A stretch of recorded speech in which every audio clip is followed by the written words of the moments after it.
పురాణకర్త అయిన వ్యాస మహర్షి ముఖ్యంగా భాగవత పురాణం మరియు భవిష్య పురాణంలో రాబోయే కాలం గురించి అయితే వివరించారు. శ్రీమద్ భాగవతం 12వ స్కందంలో ఇలా చెప్పబడిందనమాట. ఈ స్కందంలో వచ్చేసి కలియుగ లక్షణాలను అయితే వివరించారు. ధర్మం క్షీణించడం, వయసు తగ్గడం, కరువు కాటకాలు రావడం వంటివి ఇందులో అయితే ఉన్నాయి. అలాగే భవిష్య పురాణంలోనేమో ఇందులో మౌర్య సామ్రాజ్యం నుండి మొఘలుల పాలన, బ్రిటిష్ వారి రాక వరకు ఎన్నో విషయాలు సూచనప్రాయంగా ఉన్నాయని అయితే పండితులు చెప్తూ ఉంటారు. కలియుగంలో ఒక వ్యక్తి యొక్క గుణం, కులం, ఆచారం కేవలం అతడి దగ్గర ఉన్న ధనాన్ని బట్టే నిర్ణయించబడతాయి. ధనవంతుడే గొప్పవాడిగా చలామణి అవుతాడు అని అయితే చెప్పబడింది. అలాగే న్యాయస్థానాల్లో లేదా సమాజంలో ఎవరికైతే అధికారం, శారీరక బలం ఉంటుందో వారే న్యాయాన్ని శాసిస్తారు. వ్యాపారాల్లో లేదా వ్యవహారాల్లో విజయం సాధించాలంటే అబద్ధం ఆడడం అనేది ఒక సాధారణ విషయంగా అయితే మారిపోతుందంట ఈ కలియుగంలో. అలాగే మనుషుల సగటు ఆయుష్ క్రమంగా తగ్గిపోతూ ఉంటుందంట. వ్యాస మహర్షి లెక్క ప్రకారం కలియుగం అంతానికి అది 20 నుంచి 30 ఏళ్ళకైతే చేరుకుంటుందంట. అంటే మనిషి ఇప్పుడు ప్రెజెంట్ అయితే 60-70 సంవత్సరాలు అయితే బ్రతికుంటున్నారు కదా, ఇంకా కలియుగం అంతంలో వచ్చేసి జస్ట్ 20 నుంచి 30 సంవత్సరాల ఏళ్ళ వరకే బ్రతికి ఉంటారని అయితే చెప్పబడింది. మనుషుల ఎత్తు, దేహ దాడుర్యం కూడా తగ్గిపోతాయి అని చెప్పబడింది. మనుషుల్లో మేధస్సు, ఓర్పు మరియు జ్ఞాపక శక్తి, మెమొరీ అనేది క్షీణిస్తాయని కూడా చెప్పబడింది. భార్యాభర్తల బంధం కేవలం శారీరక ఆకర్షణ మీద మాత్రమే ఆధారపడి ఉంటుందంట. అది తీరిపోగానే బంధాలు అయితే తెగిపోతాయంట. అలాగే సంతానం పెరిగి పెద్దయ్యాక తమ తల్లిదండ్రులను అయితే గౌరవించారంట పిల్లలు. వారినైతే భారంగా భావిస్తారంట. తల్లిదండ్రులు పిల్లల్ని భారంగా భావిస్తారంట. ప్రజెంట్ అయితే జరుగుతూనే ఉంది కదా. అలాగే కేవలం ఒక ఒప్పందం లాగా మాత్రమే వివాహాలు అయితే మారతాయంట. ఇది ఒక పవిత్ర సంస్కారంగా కాకుండా ఒక ఒప్పందం లాగానే వివాహాలు అనేవి అయితే ఫ్యూచర్లో జరుగుతాయంట.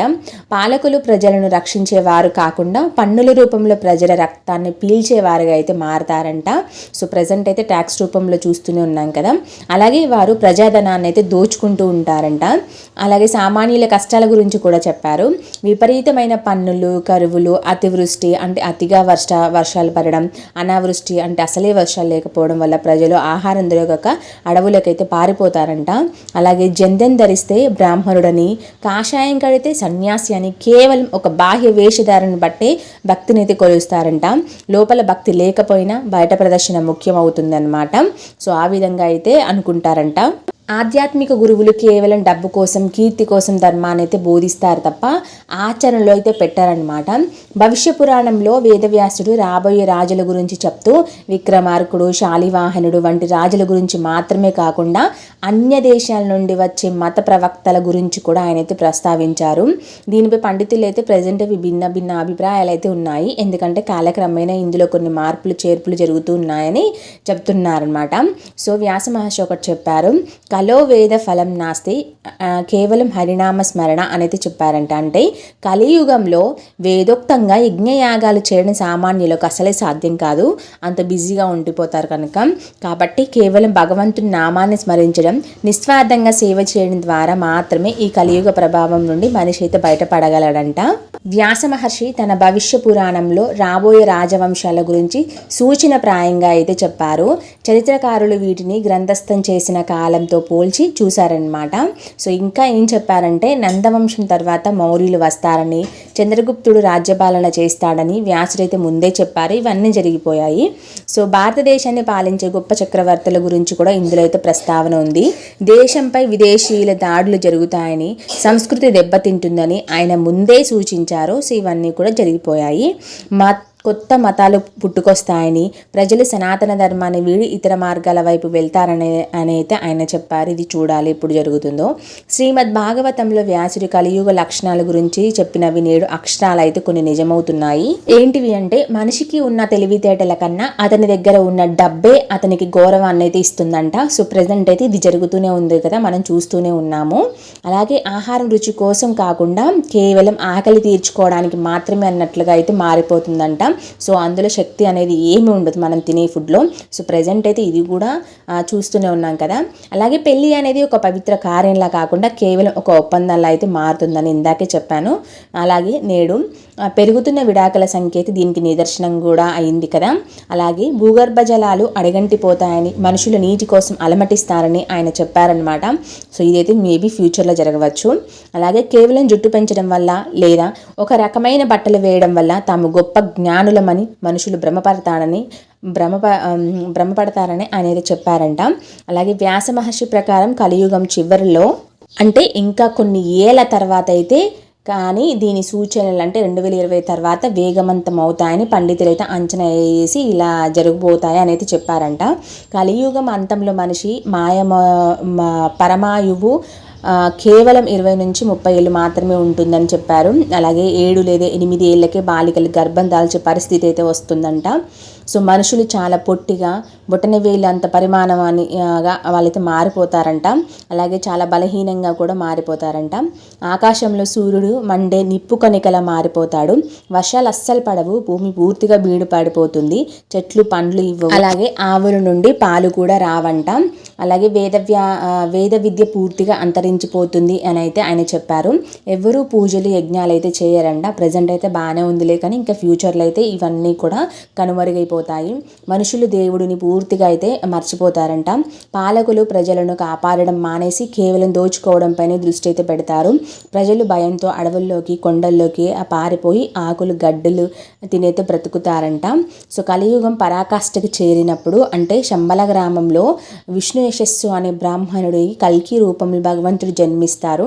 ఆయన ఒక తెల్లని గుర్రంపై స్వారీ చేస్తూ చేతుల ఖడ్గంతో దుష్టులను సంహరిస్తారు.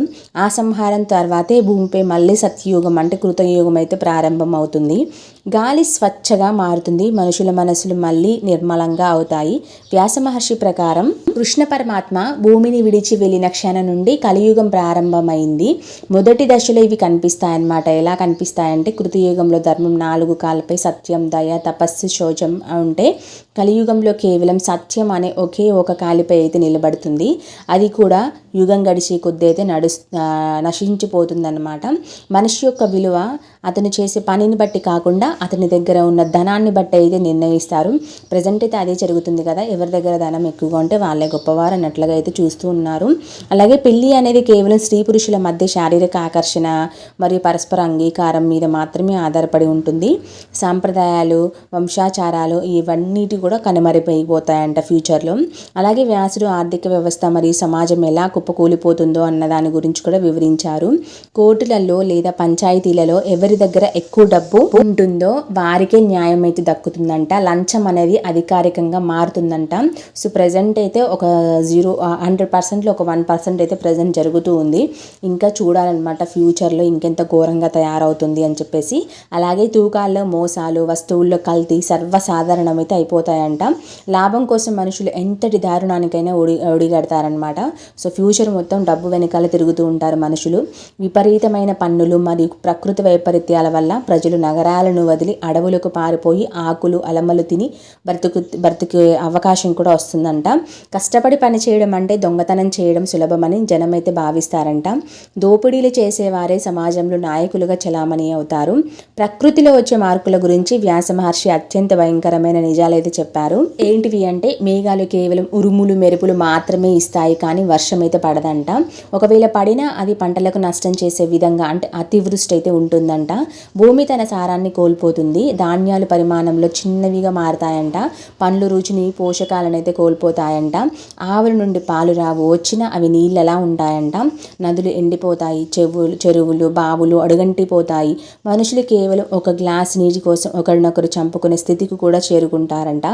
మానవ శరీరంలో మార్పులు అంటే భౌతిక పతనం, యుగం ముగిసే సమయానికైతే మనిషి శరీరం ఎలా మారిపోతుందో కూడా ఆయన వివరించారు. ఆల్రెడీ చెప్పాను కదా, మనిషి గరిష్ట వయసు వచ్చేసి 20 లేదా 30 ఏళ్ళకైతే పడిపోతుందంట. ఇది కూడా చెప్పాను కదా, 5 ఏళ్ళ నుంచి 8 ఏళ్ళ వయసులోని బాలికలైతే గర్భం దాల్చే శారీరక మార్పులు కూడా వస్తాయంట. మనుషులు కూరచగా అంటే పొట్టిగా మారిపోతారు, జుట్టు చిన్న వయసులోనే తెల్లబడుతుంది, ముసలితనం చాలా త్వరగా అయితే వస్తుందంట. కొత్త రకమైన అంటువ్యాధులు గాలి ద్వారా నీటి ద్వారా అయితే వ్యాపరిస్తాయంట. రోగనిరోధక శక్తి అనేది మనుషుల పూర్తిగా నశిస్తుంది. ఇది కలియుగం చివరి ఘట్టం అంట. చీకటి తర్వాత వెలుగు ఎలా వస్తుందో ఇక్కడ ఉంటుంది. వేదాలను చదివే వారైతే అస్సలే ఉండరంట చివరిలో. బ్రాహ్మణులు తమ ధర్మాన్ని వీడి కేవలం పొట్టకూటి కోసం పూజలు చేస్తారు. దేవాలయాలు వ్యాపార కేంద్రాలుగా అయితే మారతాయంట. సో ప్రజెంట్ అయితే అలాగే ఉంది సిచ్యువేషన్. భగవంతుడు నమ్ముకునే వారిని సమాజం వెక్కిరిస్తుందంట. మనుషులు తామే దేవుళ్ళమని ప్రకటించుకుంటారు. అలాగే కలియుగం పరాకాష్ఠకు చేరినప్పుడు అంటే సుమారుగా 4,32,000 ఏళ్ల కాలచక్రంలో చివరన ఏం జరుగుతుందంటే ఆకాశం నుండి కల్కి భగవానుడైతే అవతరిస్తారు. ఆయన తన ఖడ్గంతో అధర్మాన్ని పెంచే ప్రతి ఒక్కరిని సంహరిస్తారంట. దీనివల్ల భూమిపై ఉన్న మలినం కడిగి వేయబడుతుంది. కల్కి అవతారం ముగిసిన తర్వాత భూమి మళ్ళీ పవిత్రమవుతుంది. మళ్ళీ కృతయుగం మొదలవుతుంది. మనుషులు మళ్ళీ 1000 ఏళ్ళు బ్రతికే శక్తిని అయితే పొందుతారు.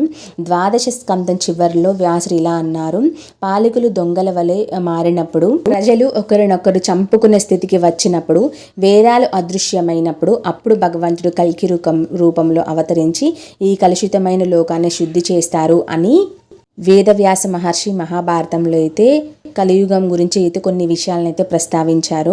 ఆయన ప్రస్తావించిన విషయాలలో కొన్ని ఆల్రెడీ జరిగాయి, ఇంకా జరగవలసినవి అయితే చాలా ఉన్నాయి. ఇదంతా మనం ఫేక్ అని కొట్టివేయాల్సిన పరిస్థితి అస్సలే కాదండి. వేదవ్యాస మహర్షి అంటే చాలా గొప్ప ఋషి. ఖచ్చితంగా ఆయన చెప్పినవి ఖచ్చితంగా అయితే నెరవేరుతాయన్నమాట.